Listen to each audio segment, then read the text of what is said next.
Esto ha sido la 04. Esto es el 2 de marzo del 2018. Después hice las modificaciones, ¿no? Pues entonces era la 4, el 2 de marzo, el 18 de marzo, después de 16 días, ya surge la resolución 7. Seguramente ha habido la 6, la 5 de otros temas, pero de este tema es la 7. Luego ha habido la 10 del 27 de abril del mismo año y la 20 del 4 de septiembre del mismo año. O sea, las tres modificaciones se han efectuado en el mismo año. Seguramente ha salido la resolución y ha habido algunos vacíos, si quieren, que han ido perfeccionando, ¿ya? Y desde ahí han habido más, ¿no? Y estas son la actualizada que la tienen en la plataforma y también está en la página de impuestos, ¿no? Yo no lo explico, simplemente estoy comunicando, ¿ya? Entonces, ahora, lo que vamos a ver hoy es una parte de lo que es las resoluciones, siempre tienen una parte legal previa, ya impuestos, o sea, se justifica legalmente, ¿para qué? Para evitar problemas a futuro, ¿no? Digamos, hay un vacío y un tributarista les dice en este vacío y al final sí tienen un problema. Los impuestos en eso tienen mucho cuidado, ¿ya? Y en la parte legal, bueno, lo manejan ya la perfección, ¿no? Por tantos años, entonces por eso es que salen estas resoluciones actualizadas, ¿no? Entonces, ¿por qué es importante esta parte, ¿no? Porque ustedes, si bien este tema nos habla de la presentación de estados financieros, también habla de auditoría, que es importante que ustedes lo conozcan. ¿Por qué? Porque cuando empiezan a trabajar, con los que ya tal vez ejercen, elaboran los estados financieros y si, digamos, de acuerdo a los requisitos, tienen que presentar con dictamen de auditoría, entonces va a venir un auditor o un contador público que va a evaluar su trabajo. Entonces ahí ustedes no pueden estar sueltos, tienen que también conocer esto. Y lo van a conocer tal vez más cuando hagan su complementario. Los que van a continuar sus estudios, pues ya van a ver esto, digamos, como que en esta formación ustedes han visto todo contabilidad.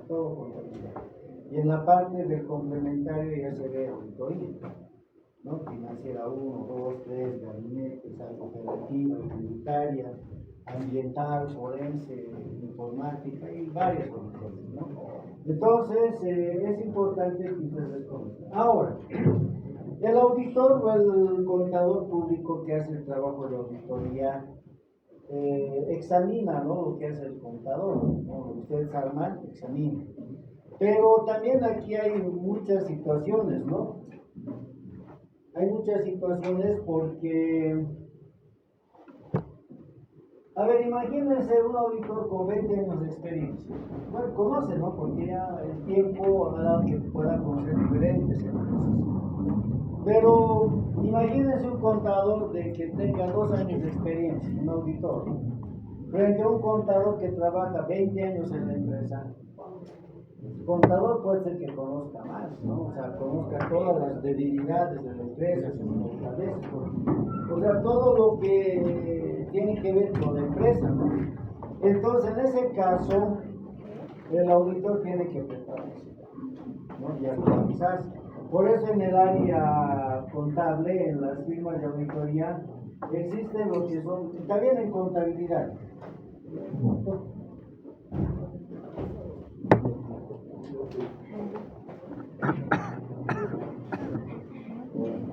COVID.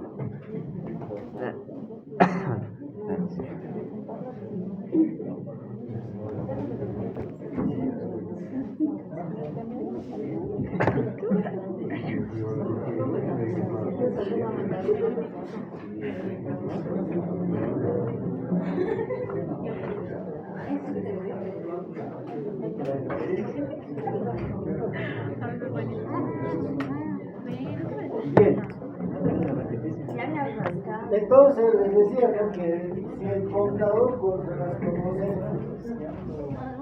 ¿Por qué? Porque muchas veces cuando se hace auditoría, el auditor va pensando descubrir ciertas irregularidades, pero al final no hay, ¿no? Porque todo está registrado, todo está registrado.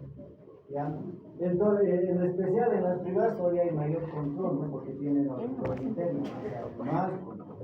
En las estatales tal vez, pero igual, las estatales tampoco se puede tanto hacer porque todo es traspaso. O sea, ir a un estatal, trabaja en un ministerio, el dinero no sale a mi nombre, ¿no? O sea, todo es traspaso. Y en la parte estatal es muy burocrático, ¿ya?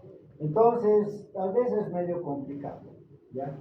En el sector privado todavía peor, los controles están ahí, al momento. Entonces, lo que hay que hacer es prepararse, ¿no? Conocer, digamos, cómo. Ahora, ¿por qué vamos a analizar este tipo de situaciones legales? Porque también ustedes en un momento, en una empresa, ya seríamos una SRL, el contador también muchas veces es asesor, ¿no? Y tiene que preparar las actas del directorio, ¿no? Los socios, los dueños o los accionistas. Entonces al final tienen que preparar, ¿no? ¿Y cómo tengo que preparar? Basarme en los procedimientos legales, ¿no? Cuando un auditor hace una auditoría, imagínense, digamos, a una cooperativa. ¿Ustedes han llevado cooperativas? Sí. Ya, ¿cuál es la entidad que regula? Así como la ASFI regula a las entidades financieras, bancos, mutuales, fondos financieros, todo eso, casas de cambios. ¿Quién regula a las cooperativas? Licenciado, ¿a las mineras? No, a las cooperativas en general. ¿Quién regula? El regulador. ¿Quién? La ARCO. ¿Cuál? ¿Ya? ¿Quién? ¿Qué es? La ARCO. La ARCO es una entidad que regula todo tipo de cooperativas, ¿ya?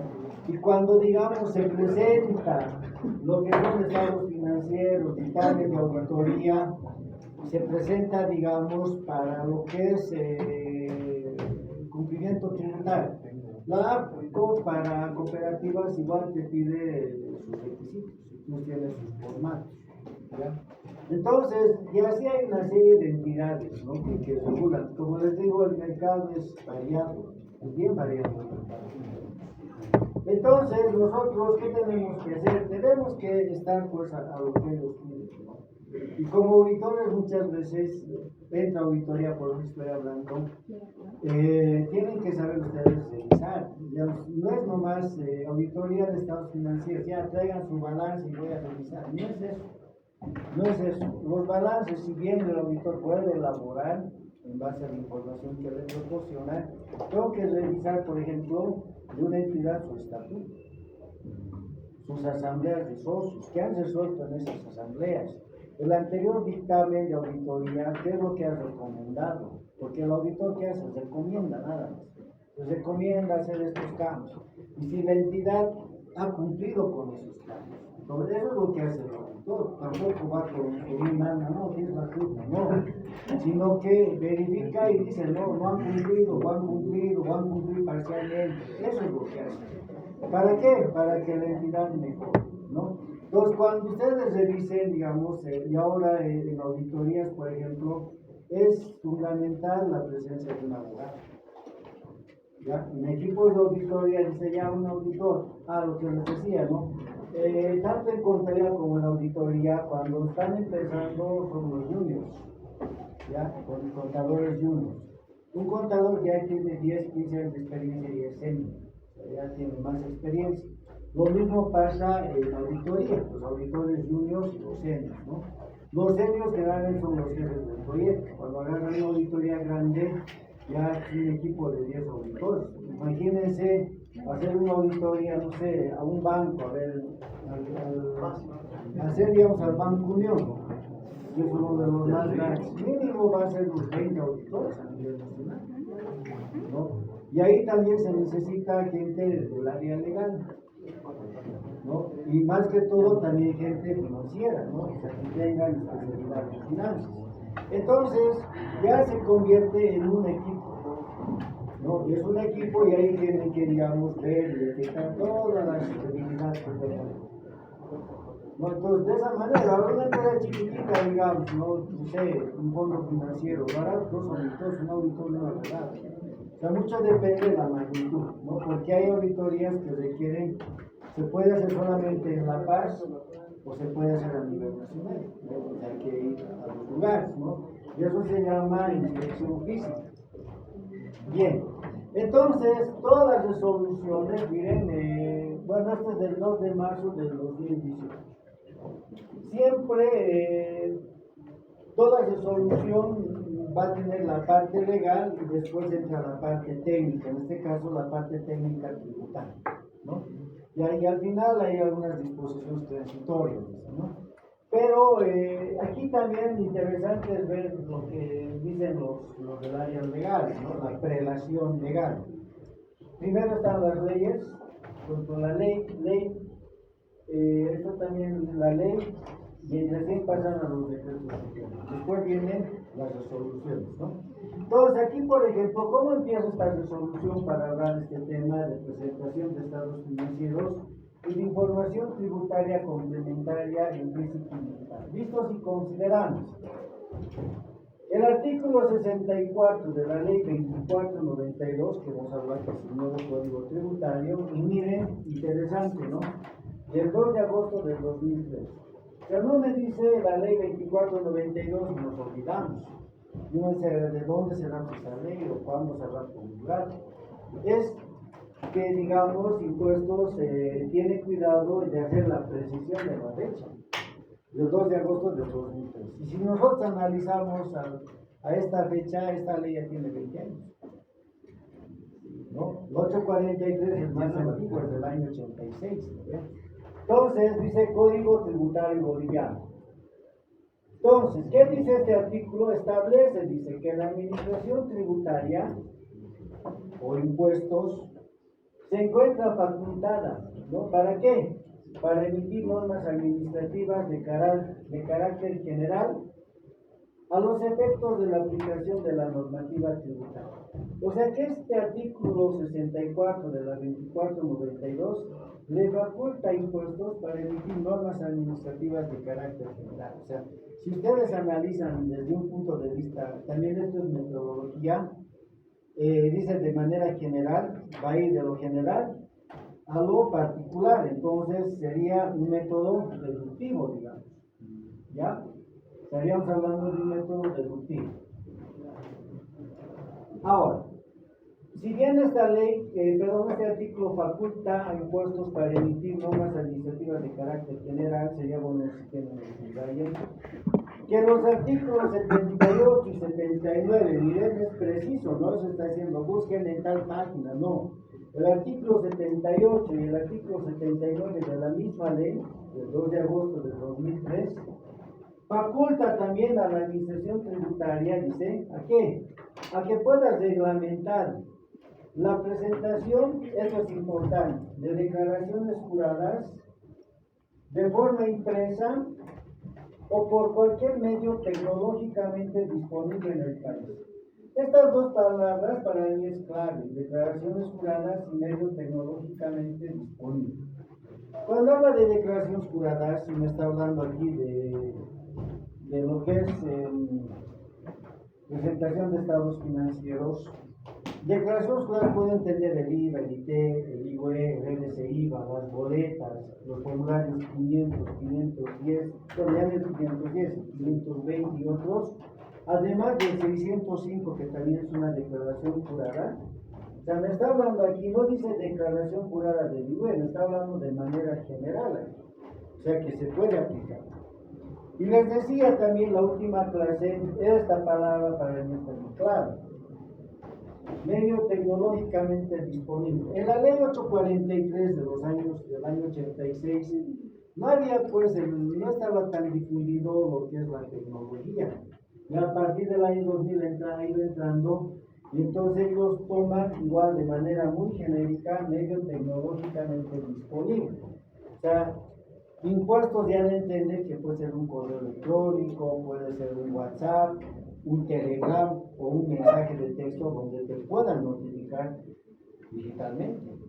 Y si aparece una nueva red al año, lo van a aplicar, porque esto es claro, dice, medio tecnológicamente disponible en el país.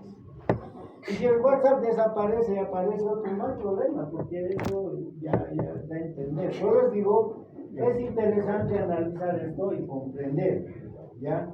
Yo la primera vez que veía con ustedes cuando era así, digamos, hace tiempo, no entendía, ¿no? O sea, leía por leer, porque no me han explicado, porque esto da, digamos, el tiempo que ayuda a entender, ¿ya? Ahora, miren, ahora recién habla del 843. De la ley 843, en sus artículos 37 y 38, define a los sujetos pasivos del impuesto sobre las utilidades de las empresas. ¿Quiénes son los sujetos pasivos? Las empresas, los contribuyentes. Los contribuyentes nos pagan, ¿ya? Entonces, aquí en estos artículos define quiénes son los contribuyentes del IVA. Habría que revisar estos dos artículos y ahí les dice claramente los cuales. Entonces, una vez que analizan las leyes, que se están respaldando en las leyes, que sería la 843 y la 2492, como les dije, quieren aprender impuestos o dedicarse, esa es la base. Después ya vienen aquí los decretos supremos. El decreto supremo 24051 del 2 de junio del año 95, este decreto supremo habla acerca del reglamento del impuesto sobre las utilidades de las empresas, ¿sí?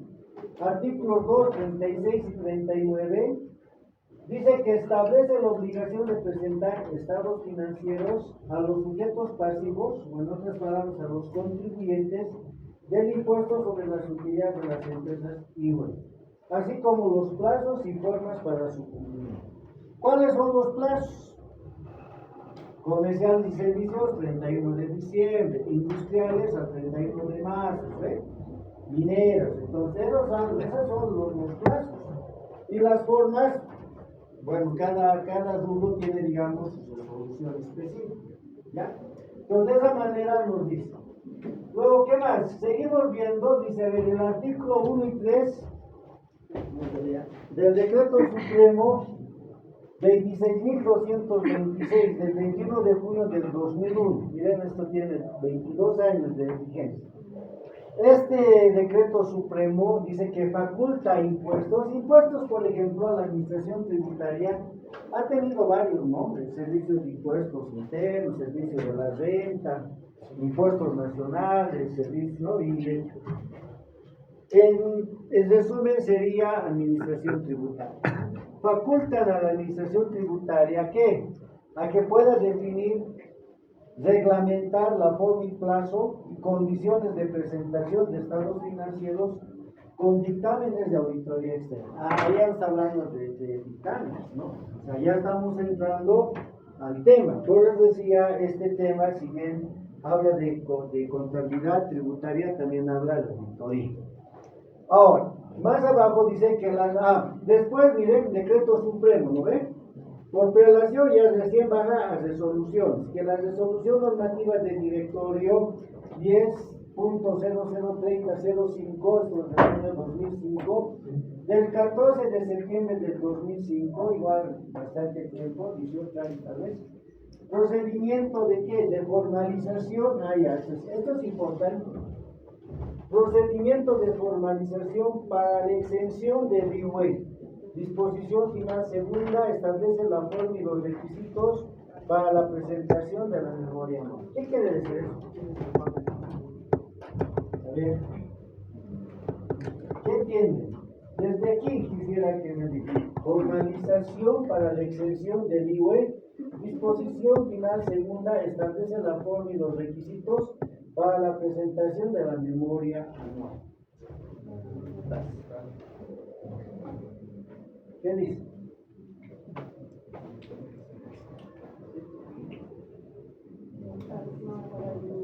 Ya, los que no van a pagar el IVA están muy bien, ya. ¿Qué más? Bueno, en realidad, licenciado, nos está diciendo que de manera anual hay que presentar de forma escrita en una memoria, que es un memorial, todos los requisitos y los plazos que tenemos para decir a impuestos que estamos exentos o liberados de pago de IVA cada año. Es lo que yo entiendo. Ya.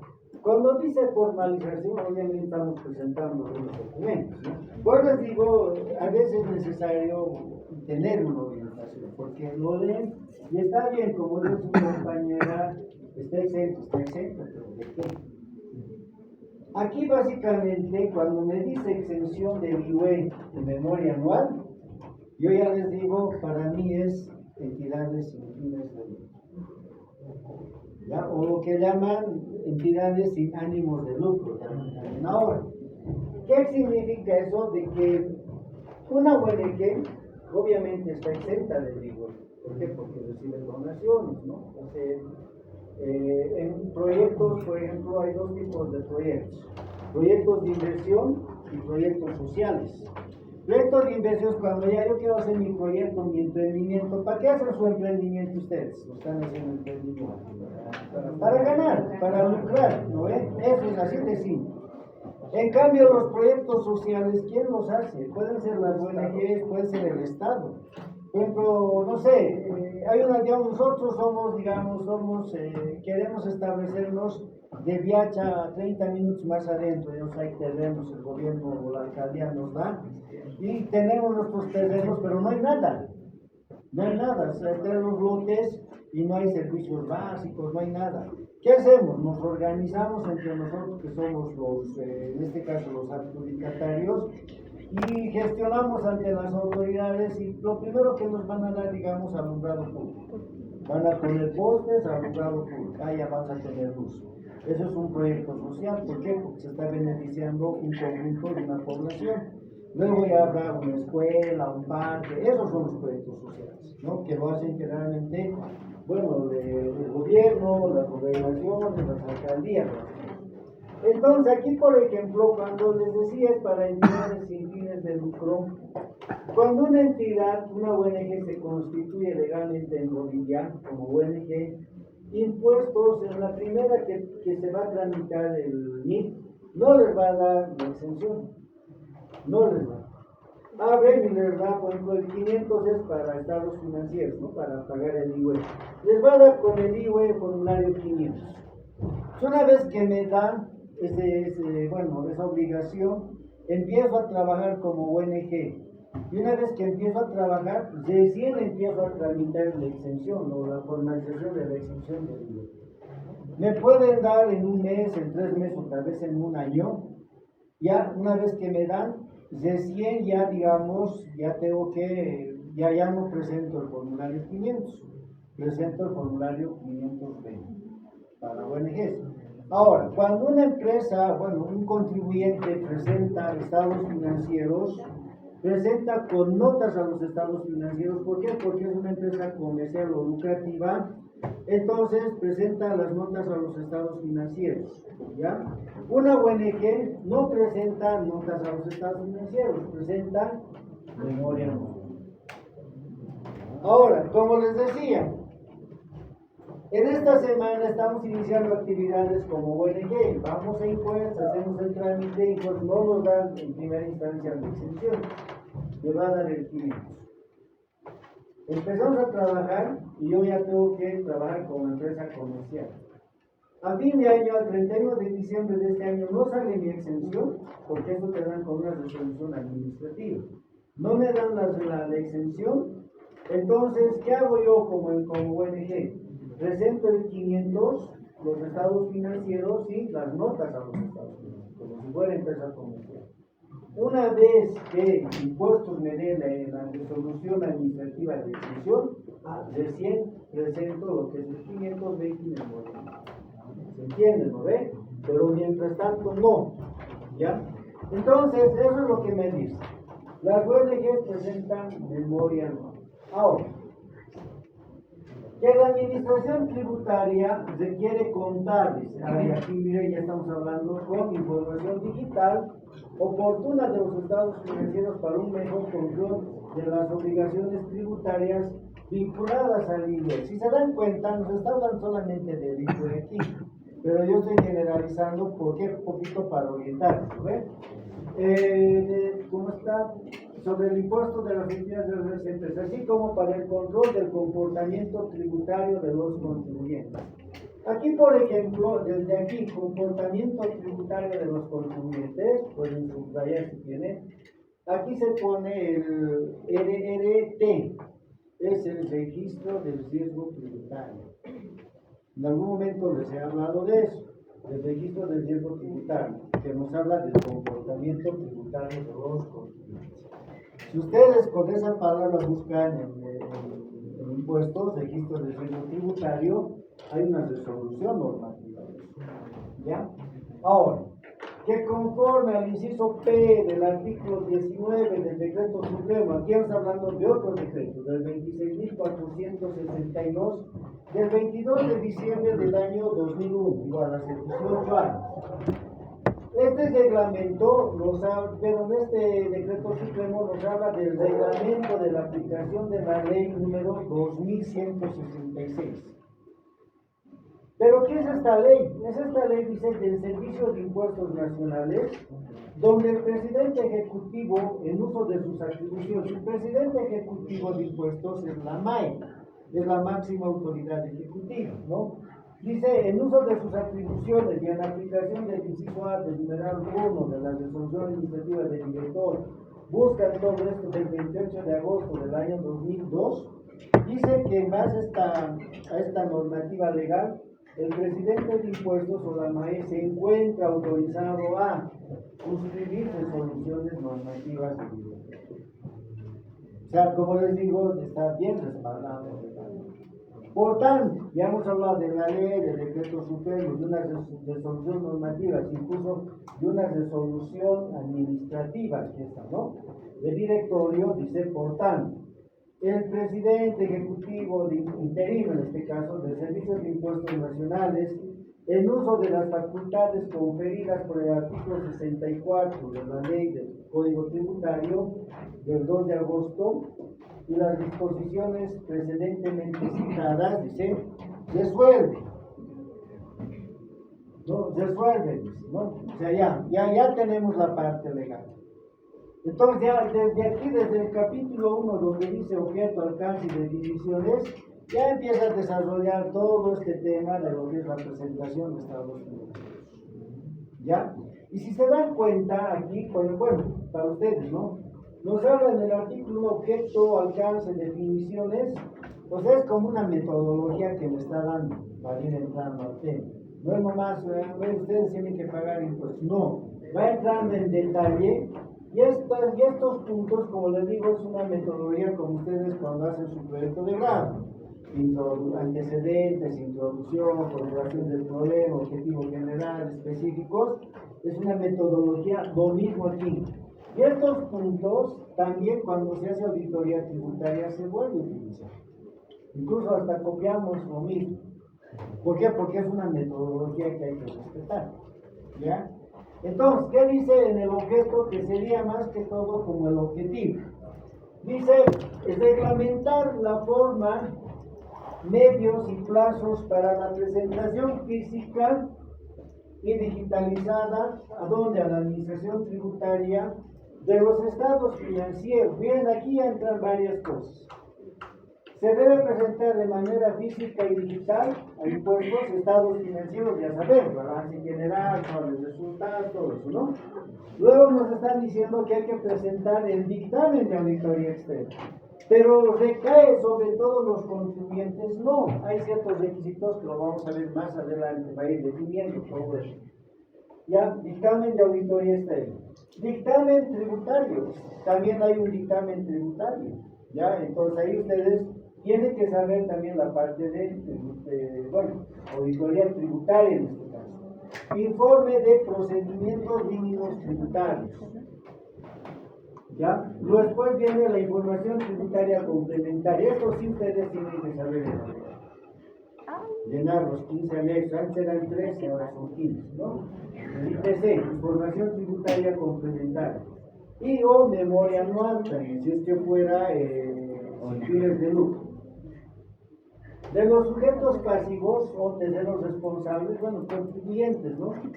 Del impuesto sobre las utilidades de las empresas. Ese es el objetivo. Y si se dan cuenta, a ver, veamos metodología de ustedes, taller. Cuando formulan los objetivos, dicen, son verbos terminados en A, en I, ¿ves? Han dicho eso. Y aquí dice, miren, reglamentar. Termina en A y está reglamentando. Por les digo, a veces hay que saber relacionar lo que ustedes están sufriendo aquí también. Alcance. Toda norma tiene su alcance. Ustedes traen su ubicación geográfica, pero también alcance. La presente resolución dice, ¿alcanza a quiénes? A todos los sujetos pasivos o terceros responsables del IUE que se encuentren obligados a presentar estados financieros o memoria. O sea, todos los contribuyentes. ¿Quiénes no estarían aquí? Los regímenes especiales. ¿Sí o no? Por eso es cuestión de lógica, ¿no? Un poquito. Artículo 3, ya, definiciones. Aquí cuánto es interesante. A los fines de la presente resolución se aplican las siguientes definiciones. Ya un poquito entrando, ¿no? Por ejemplo aquí, inciso A. Ventas y o ingresos brutos. Ventas yo puedo entender cuando es una empresa comercial que vende productos. Ingresos, servicios. Ahora hay empresas que venden bienes y venden servicios y o ingresos brutos. ¿Ya? Corresponde a la sumatoria de los montos facturados. Me está hablando del IVA. Emiten factura. Por operaciones grabadas por el IVA, más los importes percibidos y devengados por operaciones liberadas de débito fiscal, exportaciones. Percibidos y devengados, o sea, ya sea que pueda ser al contado o al crédito, se toma en cuenta. ¿Ya? Exportar más las operaciones no grabadas por el IVA. Cuando me dice operaciones no grabadas por el IVA, puedo entender, por ejemplo, tasa cero, transporte internacional de carga por carretera. Están exentos de tasa cero, en otras palabras, no grabadas por el IVA. Tengo que tomar en cuenta, ¿no? Y todo otro tipo de ingresos recurrente o excepcional. Cuando dice ingresos recurrentes, se refiere a la actividad que es cotidiana de la empresa. Soy empresa, no sé, importadora de electrodomésticos, ¿ya? ¿Cuál es mi finalidad de electrodomésticos? Pero ¿qué sería excepcional? Soy una empresa de transporte de carga. ¿Qué tal si por alguna situación vendo 2 de mis containers? Puedo venderlo, ¿eh? Eso es excepcional porque no es actividad habitual, pero excepcionalmente puedo vender. Todo eso toma en cuenta si ustedes están viendo, sean estos en efectivo o en especie, ¿no? De la gestión fiscal habitual, o sea, el periodo que estamos trabajando. Entonces, a efectos de la presentación, y aquí nos está hablando de las ONGs, de la memoria anual. Cuando dice memoria anual ya no es comercial, son ONGs o son fines de lucro. Se deberán considerar todos los ingresos obtenidos en la gestión, o sea, todo lo que entre, incluidas las donaciones. Claro que son donaciones, independientemente de la fuente de las mismas. ¿Qué quiere decir eso? Pueden ser donaciones de fuente nacional o de fuente extranjera. ¿Ya? Eso es lo que está diciendo. Ahí vamos a quedar. Estamos en el capítulo 1. Pero es bastante interesante leer. Léalo, por favor. No pueden.